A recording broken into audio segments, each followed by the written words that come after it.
যদিহে নেপালৰ দৰে অসমতো মহাসংঘৰ্ষ সৃষ্টি হয় তেতিয়াহ'লে বোলে ৰাইজে অখিল গগৈ ঘৰটো হেনো পোনপ্ৰথমে ভাঙিবগৈ, উৰুৱাই দিব হেনো।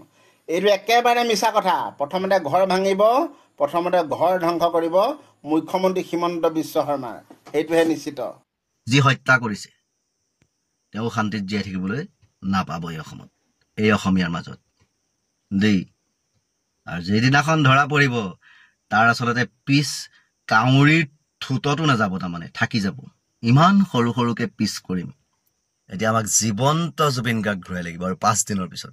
যদি দিব নোৱাৰে, য'ত জেলত থাকক, য'ত যিহত থাকক, গোটেই অসমীয়া ওলাব লাগে একেলগে হৌৰহাৰ, মুঠতে ধাম ধুম যাৰ গলধন পাই ভাঙিব লাগে, মুঠতে এই দোষীক চাফাই দিব লাগিব। চাফা মানে চাফা, পৃথিৱীৰ পৰা বিদায় দিব লাগিব। আৰু ধৈৰ্য আৰু সহ্য কৰা নহ'ব। ইমান লিলিমা, ইমান নাটক কিহৰ? চৰকাৰে বাৰে বাৰে যে এই বস্তুটো হেমাহি কৰি আছে। আজি কালি পৰহি চৰকাৰে কৈ গ'ল যে অসমৰ ৰাইজেহে প্ৰৱাসী অসমীয়াক আনিব পাৰিব, কোনো চৰকাৰ প্ৰশাসনে নোৱাৰে। এতিয়া কেনেকৈ আনিব পাৰিলে ইমান দেৰিকৈ?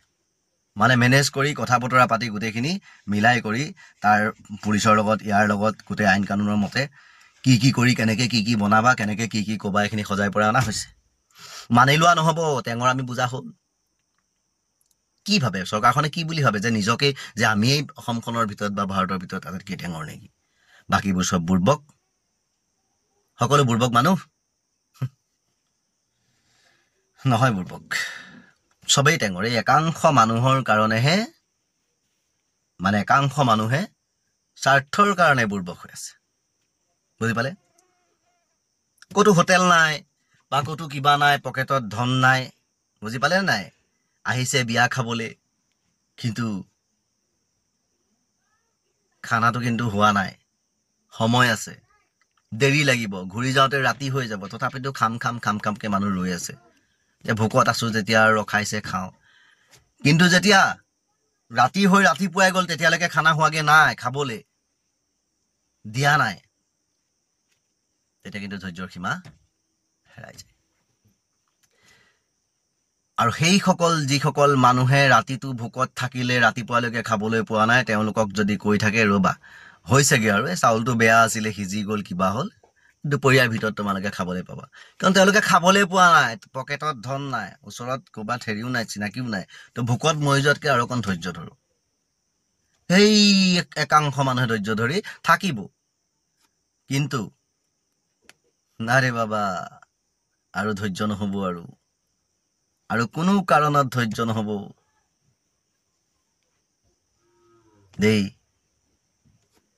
প্ৰশাসনে যদি শুদ্ধ হিচাপত প্ৰশাসনিক কাম কৰিবৰ কাৰণে ফ্ৰী পালেহেঁতেন, ইমান দিনে আইন প্ৰশাসনে ক্লিয়াৰ কৰি দিলেহেঁতেন অসমৰ ৰাইজৰ সন্মুখত যে কেনেকৈ কি হৈছিল।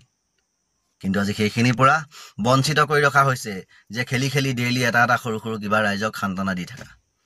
এফালে নতুনকৈ জেং কৰি দিম, সেইফালে ৰাইজক মাথা সোমোৱাই দিম, এইফালে এইটোপা ওলাই যাব। আৰু মৰাৰ প্লেনিংটো তেনেকুৱা হৈছিল আচলতে। এই কিমান ডাঙৰ জেং হৈ গৈছে দেখা নাই, কেইদিন থাকে অসমৰ মানুহৰ আৱেগ। আঁচনি মুকলি কৰি দিম, এইফালে উচ্ছেদ অভিযান লগাই দিম, মানুহ চব পাক যাই যাব, তোমালোকে তোমালোকৰ কাম কৰা, কেতিয়াও নফচা, চিন্তা নকৰিবা। মই মোৰ নিজৰ মানুহক ফচাই দিম নেকি? যেনেকৈয়ে নহওক, সাপো মৰিব, লাঠিও বাচিব, চিন্তা নকৰিবা। কিন্তু এতিয়া ফচি গৈছে, উপায় নাই, কি কৰিবা আৰু, বেয়াও লাগে। তো মুখখন দিছিলোঁ মই, চালে দেখিব যে এতিয়া কি কৰিম, মানে ফচি গৈছোঁ, উপায় নাই এতিয়া, তেনেকুৱা হৈছে। গতিকে এতিয়া আমি কেইদিন আৰু ধৈৰ্য ধৰিছোঁ, তাৰপিছত কিন্তু আমাক জীৱন্ত জুবিন গাৰ্গ ঘূৰাই লাগিব দেই। কেতিয়াও আমি ক্ষমা নকৰোঁ। তাৰমানে জীৱন্ত জুবিন গাৰ্গ ঘূৰাই দিয়া বুলি কোৱাৰ যিদিনাখনৰ পৰা আৰম্ভ হ'ব, সেইদিনাখনৰ পৰা কিন্তু দেশত উগ্ৰতাৰ পৰিচয় পাব, যে অসমীয়া জাতিটো কিমান উগ্ৰ। আচলতে আমি বুজিয়েই নাপালোঁ, আমি তলকিবই নোৱাৰিলোঁ যে আমাৰ অসমীয়াও ইমান তেজাল ডেকা আছে, ইমান তেজাল আমাৰ নৱপ্ৰজন্ম। এতিয়া আমি বুজি পোৱা নাছিলোঁ, এতিয়া বুজি পাইছোঁ। সেই কথা জুবিন গাৰ্গ ডাঙৰীয়াই কিন্তু বুজি পাই গৈছিল। সেইকাৰণে কৈছিল যে আমি যুৱ প্ৰজন্ম হয়, দেশ জ্বলাবও পাৰোঁ, দেশ সলাবও পাৰোঁ, ঘেণ্টা কাকো খাতিৰ নকৰোঁ। য়েছ, আমি তেওঁৰ আদৰ্শত জীয়াই থকা অসমীয়া হয়, বুজি পালে?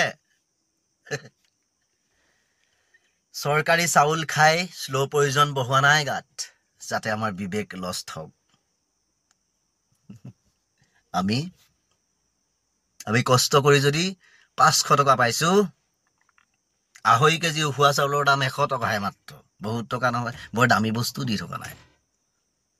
আৰু এই সোপা চাউল যে এই গেলামাল দোকানবোৰত 20 টকা কেজি বিকি থাকে, মানে যিবোৰ মানুহক দি আছে তেওঁলোকেও নেখায়। আৰু মানুহে যে 20 টকাত কিনি নিয়ে, মুৰ্গীক দিয়ে গৰু দানাৰ লগত সিজায়, চাউল নেখায় মানে প্ৰায় মানুহে। মইতো নাপাওঁৱেই, মোৰ এইটো বিচাৰ্য বিষয় নহয়।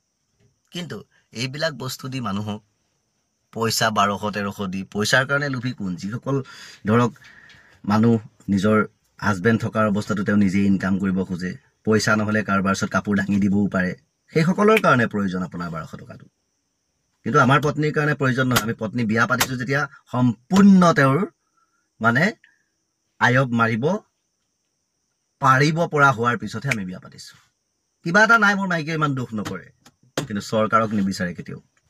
যিহেতু মোৰ হাজবেণ্ডে দিব পৰা নাই, চৰকাৰলৈ এপ্লাই কৰোঁ। আৰু নিদোৱেই সেইবিলাক মিটিং মাটাঙত যাবলৈ, ঘূৰি ফুৰিবলৈ, কিয়নো অসমৰ মহিলাৰ আবোৰ থাকে, অসমীয়া মহিলাৰ মূৰত উৰণি থাকে, অসমীয়া মহিলাৰ শৰীৰ ঢাকি আচলতে খুব সংস্কৃতিৰ কথা এটা থাকে ন।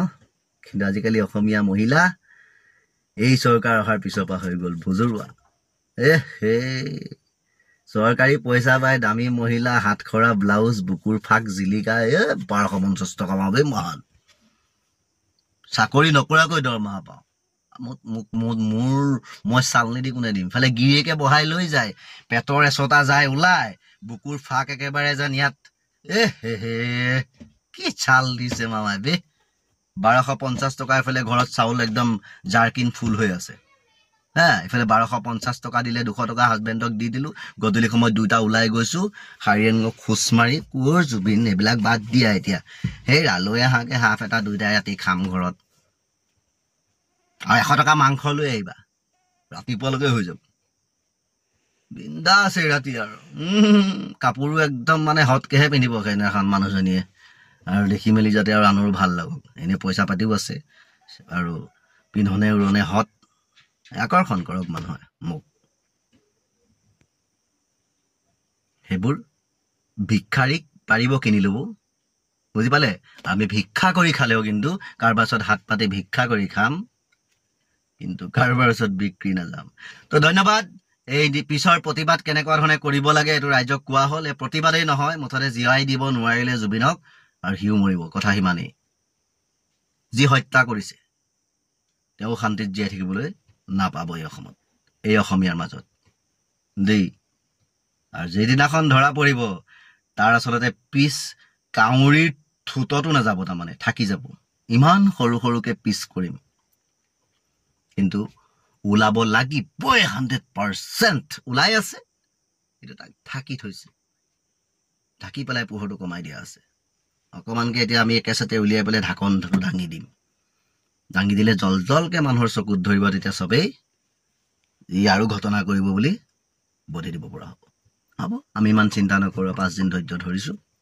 তাৰপিছত সকলো জাতি উপজাতি একতা হ'ব লাগিব, জুবিন গাৰ্গক জীয়াই দিয়াৰ আচলতে দাবীৰে উত্তাল হ'ব লাগিব মানুহ। তাৰপিছত কি কৰিব চাম, ৰজা মহাৰজাই জেলত ভৰাব। কিমান ভৰাব? কেইজনক ভৰাব? 330 কোটি মানুহৰ খুব বেছি 1 কোটি মানুহ আপোনাৰ ফালে থাকিব পাৰে, 230 কোটি মানুহ কিন্তু একতা হৈ ওলাই যাব, কিন্তু আপোনাৰ ফালে থকা 1 কোটি মানুহটো একতা হৈ ওলাই নাযায়। গতিকে আমাক ন্যায় যদি দিব পাৰে সোনকালে দিয়ক, ধৈৰ্যৰো এটা সীমা থাকে।